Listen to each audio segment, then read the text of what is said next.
우울과 불안에 맞서는 방법. 우울과 불안은 우리 모두가 살면서 한 번쯤 겪을 수 있는 자연스러운 감정 상태이기도 합니다. 그러나 이러한 감정이 장기화되거나 일상생활을 방해하기 시작하면 더는 간과할 수 없는 문제가 됩니다. 특히 우울증의 경우에는 일시적인 슬픔과 달리 기분 저하가 보통 2주 이상 이어지며 흥미나 즐거움을 잃고 수면 패턴의 변화, 식욕 변화, 피로감, 무기력감 등이 동반될 수 있습니다. 불안장애 역시 스트레스나 긴장 상태가 지나치게 지속되거나 강도가 높아지는 경우를 말합니다. 주로 미래에 대한 과도한 걱정, 공포, 공황 발작 등이 대표적 증상으로 나타납니다. 이처럼 우울감과 불안감은 감정적 심리적 반응이지만 동시에 신체적 증상으로도 나타날 수 있어 더욱 복합적인 문제라 할 수 있습니다. 예컨대 불안할 때 심장이 두근거리거나 과호흡이 나타날 수 있고 우울할 때는 두통, 만성 통증, 소화 장애를 호소하는 경우도 적지 않습니다. 따라서 우울과 불안은 단순히 마음의 문제로만 치부하기보다는 마음과 몸이 긴밀하게 연결된 복합적 상태로 이해해야 합니다. 많은 사람들이 정신건강 문제를 개인적인 나약함이나 의지 부족으로 여기곤 합니다. 하지만 이것은 잘못된 인식입니다. 우울과 불안은 다양한 생물학적, 환경적, 심리적 요인이 복합적으로 작용하여 발생하는 질환적 상태일 수 있으며 적절한 치료와 관리로 호전될 가능성이 높습니다. 중요한 점은 우울과 불안은 조기에 적극적으로 개입할수록 더 빠르고 효과적인 회복이 가능하다는 것입니다. 불편함이 느껴진다면 주저하지 말고 도움을 요청하는 것이 좋습니다. 스스로를 돌보는 생활 습관. 일상 속에서 스스로를 돌볼 수 있는 방법을 마련하는 것도 매우 중요합니다. 생활 습관을 조정하면 정신 건강에 상당히 긍정적인 영향을 줄 수 있습니다. 규칙적인 수면. 충분한 수면은 뇌가 휴식을 취하고 정서적 균형을 되찾는 데 필수적입니다. 매일 같은 시간에 자고 일어나는 규칙을 지키려 노력하고 스마트폰이나 전자기기는 취침 1시간 전부터 멀리 두는 것이 좋습니다. 균형 잡힌 식사. 식사를 거르거나 탄수화물이나 단 음식에만 의존하면 오히려 기분 기복이 심해질 수 있습니다. 단백질, 탄수화물, 지방, 비타민, 무기질 등을 골고루 섭취해 몸과 뇌가 필요한 영양분을 충분히 공급받도록 해주세요. 적절한 운동, 걷기, 조깅, 요가, 스트레칭 등 자신에게 맞는 운동을 찾아 꾸준히 실천하면 엔도르핀과 세로토닌 같은 호르몬 분비를 촉진해 우울과 불안을 완화하는 데 도움을 줍니다. 꼭 과도한 운동이 아니어도 좋으니 일주일에 3회 이상 30분 정도씩 꾸준히 움직이려는 습관을 들여보세요. 알코올, 카페인 조절. 알코올은 일시적으로 기분을 좋게 만들 수 있으나 결국 우울감을 악화시키거나 숙면을 방해하고 카페인 역시 불안감을 증폭시킬 수 있습니다. 가능하다면 과잉 섭취는 피하고 물이나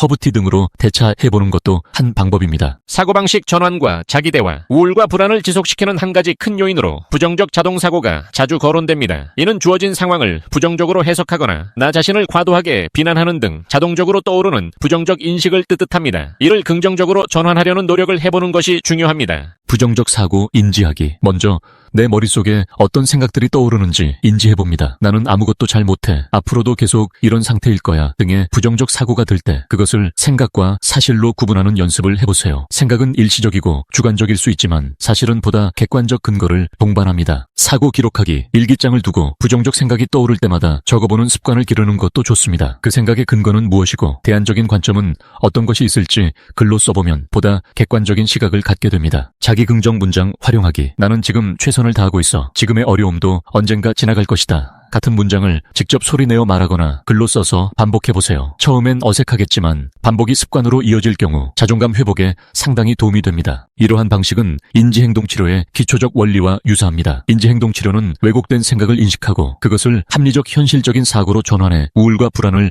완화하려는 치료 기법입니다. 전문가와 함께 진행하면 더욱 효과적이지만 스스로 일상에서 조금씩 연습해도 충분한 긍정적 변화를 기대할 수 있습니다. 스트레스 관리와 휴식. 우울과 불안을 유발하거나 악화시키는 주된 원인 중 하나는 과도한 스트레스입니다. 현대사회를 살아가면서 스트레스를 완전히 없앨 수는 없지만 적절히 관리하고 해소하는 방법을 배우는 것은 중요합니다. 취미활동 찾기. 평소 좋아했던 일이나 새롭게 흥미가 생긴 분야에 도전해보세요. 그림 그리기, 악기 연주, 공예, 뜨개질, 퍼즐, 영화 감상 등 어떤 것이든 상관없습니다. 즐거움 혹은 몰입을 느낄 수 있는 활동은 뇌에 긍정적 자극이 되어 우울과 불안에서 잠시 벗어나는 통로가 됩니다. 마음챙김과 명상, 호흡에 집중하거나 현재 순간에 집중하는 마음챙김 연습은 심신을 안정시키는 효과가 있습니다. 매일 10분 정도 조용한 공간에서 자신의 호흡, 신체 감각, 주변 소리 등을 온전히 바라보며 지금 이 순간에 집중해보세요. 불안하거나 우울한 생각이 떠오르더라도 그것에 매몰되지 않고 지나가는 생각으로 인식하고 다시 호흡으로 돌아오는 연습을 하는 것이 핵심입니다. 과정입니다. 스트레스 요인 파악하기, 현재 나를 힘들게 하는 요인들을 구체적으로 적어보고 그중 해결 가능한 것과 당장 바꾸기 어려운 것을 구분해보세요. 해결 가능한 문제는 구체적인 실천 방안을 계획하고 당장 바꾸기 힘든 것은 시간이 필요한 문제로 인정하고 스스로를 다독이는 과정이 필요합니다. 사람들과의 연결, 우울과 불안을 겪는 사람들은 때때로 타인과의 단절감을 느끼며 혼자 고립되는 상황에 빠지기 쉽습니다. 하지만 일상적인 대인관계나 지지해줄 사람이 주변에 있다는 사실만으로도 우울감과 불안을 완화하는 데 큰 도움이 됩니다. 가족 및 친구와 대화하기, 자신의 마음 상태를 솔직하게 털어놓는 것이 어렵게 느껴질 수 있습니다. 하지만 힘든 감정을 입 밖으로 꺼내고 누군가에게 이해받을 때 마음의 짐이 한결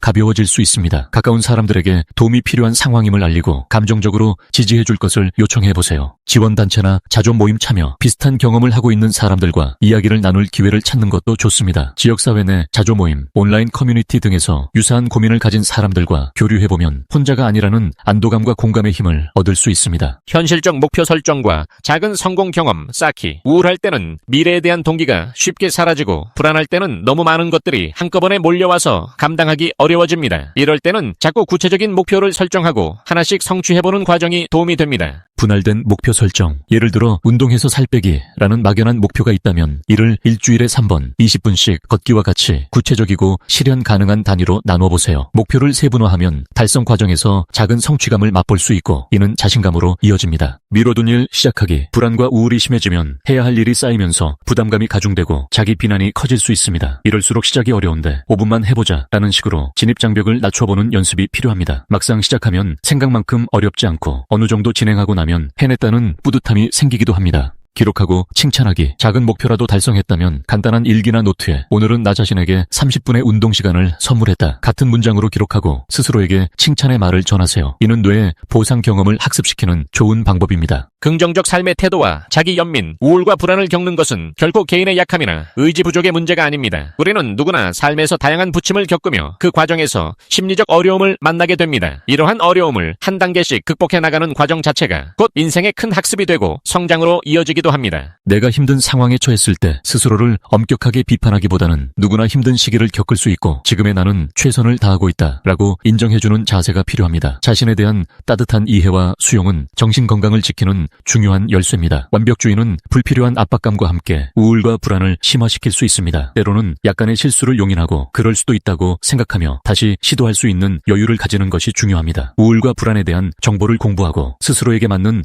대처 기술을 찾아내는 과정은 삶을 더욱 풍요롭게 만들 수 있습니다. 내 감정을 관리하고 타인에게도 공감할 줄 아는 사람이 되는 길이기도 합니다. 끝으로 우울과 불안은 복잡한 감정 상태이자 때때로 질환적 특성을 띌 수도 있습니다. 그렇기에 스스로를 돌보는 일상적 노력과 더불어 전문적인 도움을 적극적으로 활용하는 것이 중요합니다. 일상에서의 작은 변화와 습관 개선, 사고방식 전환, 지지체계 형성 등은 분명 우리 삶을 조금씩 나아지게 할 수 있습니다. 물론 어떤 방법을 적용해도 즉각적인 효과를 기대하긴 어렵습니다. 하지만 꾸준히 실천하며 작은 성취와 안정을 쌓아가다 보면 어느 순간 이전과 달라진 자신을 발견하게 될 것입니다. 그 과정을 통해 우리는 보다 건강하고 유연한 마음가짐을 길러낼 수 있으며 다시 어려움이 닥쳤을 때에도 보다 안정적으로 대처할 수 있게 됩니다. 무엇보다 자신의 마음 상태를 그대로 인정하고 필요하다면 언제든 전문가와 주변 사람들에게 도움을 청하는 태도가 중요합니다. 우울과 불안을 극복하고자 하는 여러분의 노력이 의미 있는 변화를 가져오길 바랍니다. 결코 혼자가 아니라는 사실을 기억해주세요. 필요한 때에는 주저하지 말고 도움의 손길을 잡을 수 있기를 바랍니다. 이 비디오가 유용했다면 좋아요와 구독 버튼을 눌러주세요. 행복한 삶을 위한